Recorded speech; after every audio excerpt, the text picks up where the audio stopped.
What's going on, guys? Welcome back to today's second stimulus check update, stimulus package update, and stimulus news report for Monday, December 7th. This week has been the week that all of us have been waiting for. A stimulus proposal is supposed to be revealed sometime today, maybe tomorrow. So this is really good news. We also have a government funding bill that is coming due at the end of this week on December 11th. And Congress assured us last week that this week is going to be the week that we see a stimulus package passed. That's what we know right now. Whether or not that happens right now, that's unsure. We do not know. But what we do know is Congress has said this is the week. So, unless they're lying to us again, which if you're tired of Congress lying to us, do me a favor and hit that thumbs up button, because I'm pretty sure you are just like the rest of us. You are tired of these lies day after day. So hopefully this wasn't a lie and we see stimulus this week. Now, all we have to do is kind of just sit back and wait and see what Congress is going to provide for the American people. But let me give you a little bit of a spoiler alert here. Congress is going to provide very little to the American people. Yes, I've said this before. I'm going to continue to say it. Right now, there's no stimulus check in this proposal. None. It's not even being considered at this point. Right now, what we know, based on what was reported yesterday, if you didn't get a chance to go and watch either one of my videos yesterday, I'll actually link to the second video that I did yesterday, because that one will cover everything. You don't gotta watch both videos, just go and watch that one. It will be the first link down in the description box below, and that will tell you currently where we're at. But what we do know is that there's two main differences. There's two issues that are happening right now, and until those two issues are resolved, we won't see a stimulus package. And I'm going to get to those two issues in just a second. But let's dive into this bill. Let's dive into this $908 billion emergency relief framework bill, or technically proposal. The bill is supposed to come out sometime today or possibly tomorrow. So once that comes out and we can get our hands on it and we can see exactly what's in it and the verbiage behind it, then we'll know whether this is a good bill or it's just trash like some people are saying. So right now, there's a few main pieces of legislation within this emergency relief framework. These pieces, the first one, there's $288 billion for a second round of PPP funding for small businesses. These businesses are on the verge of closing every single day simply because there's no customers to buy their products or pay for their services, and they're not getting support from the federal government. So because of that, it doesn't make sense for them to keep their doors open. And with many cities locking down once again, for example, as of 12 o'clock this morning, Southern California and the San Joaquin Valley have been issued a stay-at-home order. So these two regions are going to have a very difficult time. There's also $160 billion for state and local government funding, and this is essential. This is essential because without this, many government employees will be let go very soon. And in addition to that, these funds, this $160 billion, is slated to somewhat go to the distribution of the vaccine. Plus, they need to set up locations and they need to hire people to actually distribute and vaccinate people. There's also $16 billion that is supposed to go for vaccine distribution and testing and tracing as well. But states will require more than just $16 billion out of all the states in order to do this properly and efficiently. So that's a big thing. And some right now are anticipating that the FDA will approve the vaccine within the next few days of this week.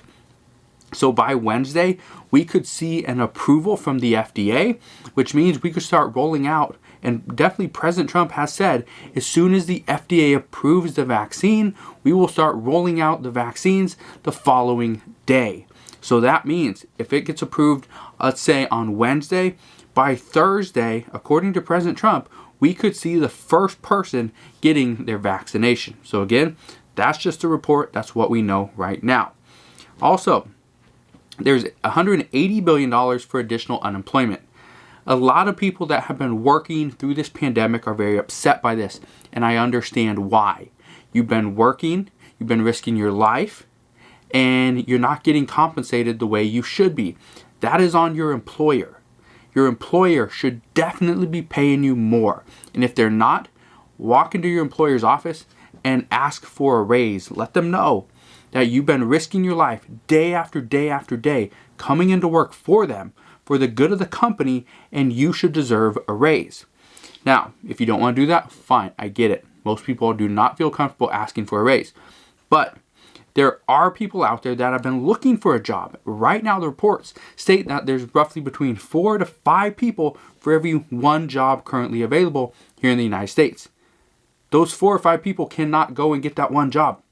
Only one of those people, which means there's between 3 and 4 people that are still left unemployed, which means this $180 billion for additional unemployment benefits with a $300 per week boost for 4 months is deemed essential. We have to provide funding for those people that are still on unemployment, that cannot find work, that are still looking, and there's no work out there available. This would also be retroactive, clear until December 1st. As of right now, it's probably about 75% likely this will be retroactive for back to December 1st, which is only a week ago, but it's still something. Also, there's probably about a 20-25% chance of this being retroactive all the way back to November 1st, but that right there is not likely at this point. Also, there'll be an extension of the Pandemic Unemployment Assistance Program, which would help out the self-employed and gig workers as well. So this right there is good news. Also, this $908 billion emergency relief framework will include $82 billion for education. Right now, this is what Republicans have been saying all along, is we have to get kids back into school.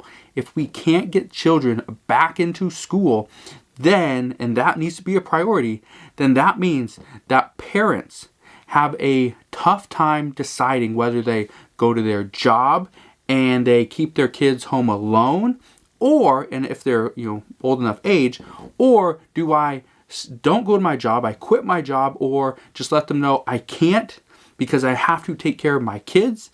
So they're taking care of their kids, which means now they're not working, which kind of contributes to more people not working. That is a big issue. So if we get kids back into school, those parents can now go back to work if their job is still there. That's one of the things Republicans have said is a high priority. Also, there's $25 billion for rental assistance and $26 billion for nutrition assistance. Both of these are extremely important in these tough times. So those are just some of the things. There's other things in this bill as well, but these are deemed the most important pieces of legislation amongst Congress. So that is what we know. And what we know right now is that there is still some holdups for this bill. I don't want to say there's huge disagreements. I don't want to say this isn't going to happen, but there are a couple holdups. There are 2 main holdups, like I mentioned earlier in this video. These 2 main holdups, which I also referenced yesterday as well, reports out this morning say the exact same thing, that Democrats are pushing for more state and local government funding. This is also something that Joe Biden has said is needed, more state and local government funding. Nancy Pelosi has been adamant from the beginning, back in May. Nancy Pelosi has said we need more state and local government funding. She has not wavered one bit. She has demanded $400 billion for state and local government funding since day one. And I don't think she's ever backed off of that number. Right now, Mitch McConnell will not go for $417 billion like Nancy Pelosi wants. He might go up a little bit, maybe to 200, possibly 250, but I highly doubt it. Also, Republicans are demanding liability protections for businesses. And right now, Nancy Pelosi will not accept this offer simply because she says, and this is true, okay, this is honestly true, that if businesses receive liability protections, it pretty much means they can do whatever they want. And even if they are liable, they could not get sued. And if they do get sued, which would be very, very difficult to do, it would cost somebody probably hundreds of thousands of dollars in order to do this, to sue somebody, and legal fees and attorney, all this stuff, right? And they would most likely only get twice their monthly loss. So if they get paid, let's say $5,000 a month, and it costs them, let's just say $5,000 a month, and then takes, let's say, $10,000 in medical expenses, then they'd get 2 months of their salary, which would be $10,000 plus the additional $10,000 in medical expenses. So the most somebody would have to pay, some business would have to pay, is $20,000. So that's what Nancy Pelosi is fighting right now, is if somebody is negligent, grossly negligent, they should be held liable. And right now, the way Mitch McConnell has it written, businesses could almost do whatever they want and nobody could ever sue them. And that right there is something Nancy Pelosi will not support. So we will just have to see who is going to bring this bill to the table, who's going to bring it to the floor, because as of right now, what's being reported is Mitch McConnell, as of this morning, is not likely to put this bill on the floor for a vote, just because he doesn't completely support it. And also, his caucus, the GOP, they don't really support this as well. There's pieces in it they like, but they want to go back to the table and negotiate this. So right now, that's the report. Whether we see the bill this morning or this afternoon or tomorrow, just understand things could completely change because both parties are not entirely happy with where this bill stands as of right now. Also, according to multiple reports this morning, the two leaders, Nancy Pelosi and Mitch McConnell, have negotiated over the weekend and seem to be at a slight impasse due to these couple issues. Many people are optimistic that our two leaders will compromise here, but some are saying that they're not so optimistic that this happens just because the two are dug in on those two issues. And they're not the same issue, they're different issues. So even if Nancy Pelosi agrees with Mitch McConnell might not change his tune with Nancy Pelosi. And that's how many people are thinking this is going to actually turn out and unfold. So we'll see what happens there. However, a handful of Republicans believe that Mitch McConnell will not negotiate on liability protections, as this has been his red line all along. Remember when I said Nancy Pelosi has not wavered off that $400 billion price tag for state and local governments? Well, Mitch McConnell has done the exact same thing for liability protections. And this has been two of the issues that Steve Mnuchin saw right before the election was Nancy Pelosi just wouldn't come down, and Mitch McConnell would not get rid of that liability protection, which that's a Republican demand. It's not just a Mitch McConnell thing, it's a Republican demand. And as far as state and local governments, even though many Democrats stand behind Nancy Pelosi on that $400 billion, there's also many more Democrats that say, let's just get what we can get and move on. The state and local governments need funding. Let's get what we can, and then we can go and get more later. Republicans are like, no, we need liability protections, and we need it now. That's where we're at. So, some Democrats believe that Nancy Pelosi will not accept anything smaller than $250 billion for state and local governments. Because that, based on what we know, based on reports, that is a rough estimate of how much state and local governments have taken as a loss due to COVID. So that's what she wants to get back, is the COVID losses. Whether Mitch McConnell believes that's a good deal or not, again, we don't know yet, but I'm assured we will find out sometime today or tomorrow. What I can tell you right now is that today and tomorrow will be a huge days for stimulus negotiations, and I hope that stimulus talks don't stall between now and then.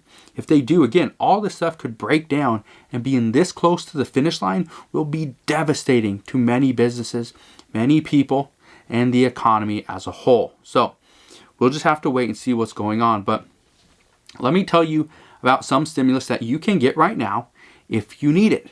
That is rental assistance. Okay, rental assistance.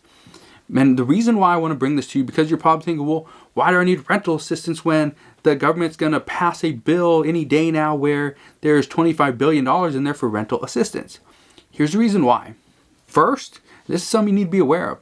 First, money for state and local governments is not going to be enough to provide additional housing assistance. Okay? Let that sink in. The funding for state and local government, the funds, okay, the $160 billion is not going to be enough to provide additional rental assistance if you need it. And this is because right now this money is going to go for the losses that were accrued for COVID and to help distribute and hire employees to go and vaccinate the people. So that money is going to be eaten up very quickly. Also, another thing, what you need to understand is that the money for state and local governments, or the rental assistance, that $25 billion for rental assistance, what you need to understand is that is not enough money to cover all the back rent that people need to pay. Right now, it's estimated to be anywhere between $50 to $60 billion. Probably closer to the higher end, probably closer to $60 billion is what is currently owed in back rent among people here in the United States. Well, when the government gives half of that, what do you think is going to happen? Do you think your landlord is going to accept a payment of half of what you're owed? Maybe, but most landlords will not. Most landlords are going to hold out and make you pay every single penny or very close to it of what you actually owe. So, what you need to understand right now is trying to go and get any local rental relief, whether it's through your city, your county, or your state, is very important to do right now before this bill actually passes. Because I can tell you right now, if this bill passes, or when it does, because I'm very optimistic it will pass, when this bill passes, more and more people are going to get in line to try to get rental assistance. There's no housing assistance here. So go and get rental assistance if you are currently renting your house or your apartment. And right now, okay, let me just give you some tips right now, because there are some cities out there that are providing rental relief, and almost every single city that I know of is providing something. Whether it's the city, the county, or the state, there's some form of rental assistance available for you. So right now, San Diego County is reopening their rental assistance program for up to $3,000 per applicant. And I say this for San Diego County because with Southern California and the San Joaquin Valley shutting down, okay, what you need to understand is many cities are going to run out of all their rental assistance very soon. So right now, go and get whatever you need right now, because let's say a city will go and pay for 2 months of your 4 months that you are currently due. If they pay for 2 months, that means when the federal rental assistance kicks in, you only need to worry about 2 months, not 4. So go and do that right now before that money is just completely gone. Also, even cities like Henderson, Kentucky, Orlando, Florida, and Austin, Texas still have rental programs available with leftover funds just sitting there. There are, even in Philadelphia, okay, or Pennsylvania, not Philadelphia, in Pennsylvania as the state, they have so much funding left over that people are not actually getting it. People aren't getting these funds. And I don't know why, because the funding is there. They've been saying for probably about a month that they have so much funding left over, but nobody wants to go and ask for it. If you need help, go and ask for any of this rental assistance money, because it is there. It's there to help you out. So right now, that's what we know regarding stimulus. If you have any questions whatsoever, or you have something you want me to look into, please ask your questions down in the comment section below. I just want to thank you guys for watching today's video. Make sure you go ahead and subscribe so I can continue to keep you updated on everything that's going on, and I'll see you guys on the next one.